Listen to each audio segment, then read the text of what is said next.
Hey, Leaving a Legacy tribe, it's me, Jill, your Leaving a Legacy real estate agent, soon to be realtor, because my broker has decided that we are going to join the California Association of Realtors. Welcome, welcome, welcome. This is Real Talk with Jill Wednesdays. And today I'll be talking to you about why improving your credit score matters. Now, there are 3 top reasons your credit score matters. However, because you guys know I'm long-winded, I'm only going to make it through 1. So let me go ahead and set that expectation.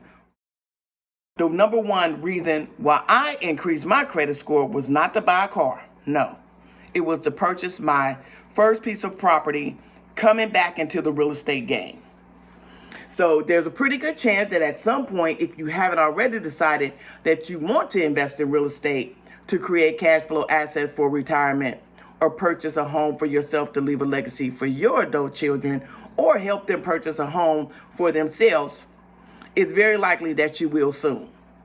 So even if you've saved up a nice stack of cash, you still may need a mortgage to purchase a home or investment property.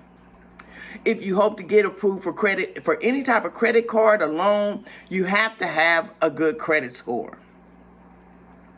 In fact, to get approved for a credit card or any kind of loan, you need to have, you really must have, a credit score of 580 or above, okay?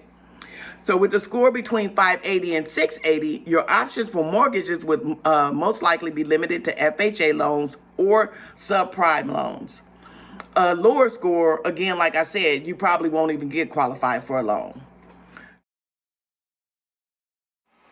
I chose the CalHalfa loan with down payment and closing cost assistance because the minimum score I needed was 680, and I was considered a first-time home buyer.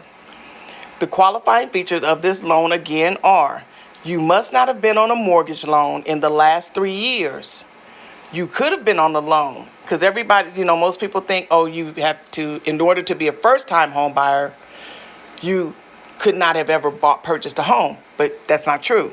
You just need to be on a mortgage loan. You couldn't have been on a mortgage loan in the last 3 years. You need a minimum score of 680 and a savings of no less than $5,000 for your closing costs.